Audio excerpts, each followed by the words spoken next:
بسم الله الرحمن الرحیم. ضمن عرض سلام و خسته نباشید خدمت همه کاربران کانال پرایوت اینجا. ابزار دیگه که میخوایم خدمتون به بحث و بررسیش بپردازیم بحث نسخه پریمیوم از نرم افزار اسکنر اکانتیکس هست که الان میخوایم راجع به اون صحبت کنیم. خب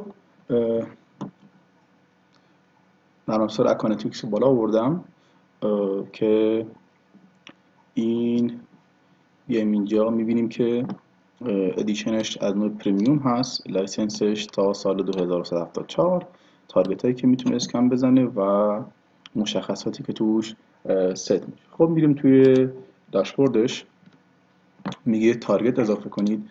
من اگه اد تارگت رو بزنم، خب میگه میخوای شبکه رو اسکن بزنی یا اینکه میخوای کار دیگه بکنی. این از این.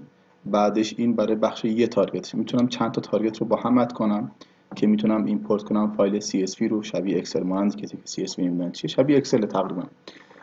میخوام تارگت گروه بسازم، مثلا میخوام چی، من چند تا شرکت با من طرف قرار داده، شرکت یک، شرکت دو، شرکت سه. شرکت یک 4 تا سایت داره، شرکت دو هم مثلا 3 تا سایت داره، شرکت سه هم مثلا 100 تا سایت داره. خب میام گروه بندی میکنم، بعد شرکت های یک رو اد میکنم، سایت های شرکت یک رو اد میکنم، بعد میگم این گروه رو با هم اسکن بزن. این کارا میتونم انجام بدم. بحث والنرابیلیتی، آسیب پذیری هایی که کشف کرده تا الان، بحث اسکن هایی که انجام شده، بحث ریپورت هایی که گرفته.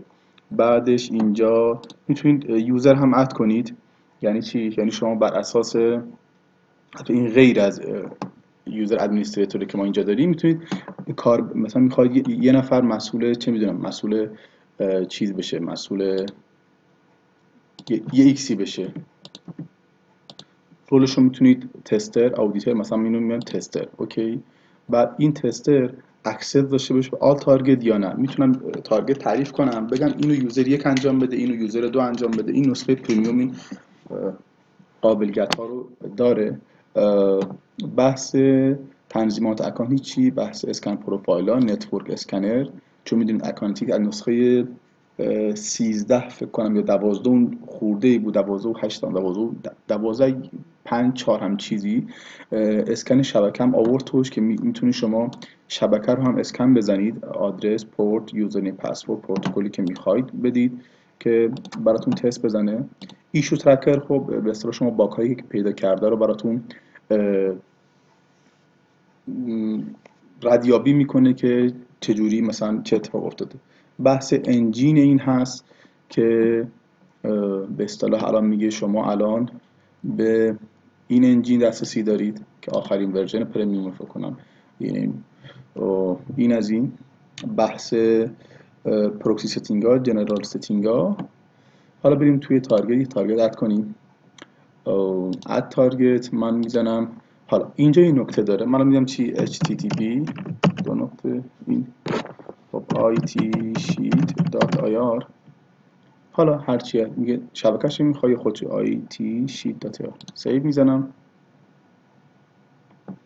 خب این تارگت من میگه اوکی، میخوای در چه سطحی از باگ اینو اسکن کنی؟ میگم نرمال.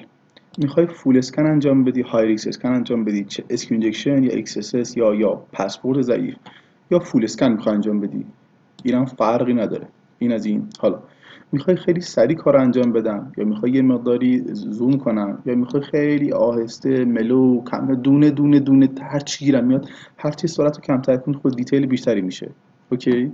نکن کانکشن این یک کانکشن ریکوست، دو کانکشن ریکوست با دیلی خاص خودش، 5 کانکشن، بحث ترد این دیگه همزمانی شو داره انجام میره. میگم نه، یه دونه برو که دیتک نشی. این از این. آیا یوزر پسی از سایت دارم که بخوام لاگین کنم، یوزر لیمیتی چیزی؟ میگم ندارم. کجا رفت؟ حالا تنظیماتی که نمیخوام کلی آموزش اینو یه جا جمعش کنیم. میگیم آقا اوکی، تنظیماتی که انجام دادید، HTTP authentication، پروکسی، هر چی تنظیمات ادوانس که میتونید انجام بدید، و چون قراره این فقط معرفیش باشه، میگم آقا جان سیو کن، بره پی کارش. رفت که سیو کنه. حالا میگم چی؟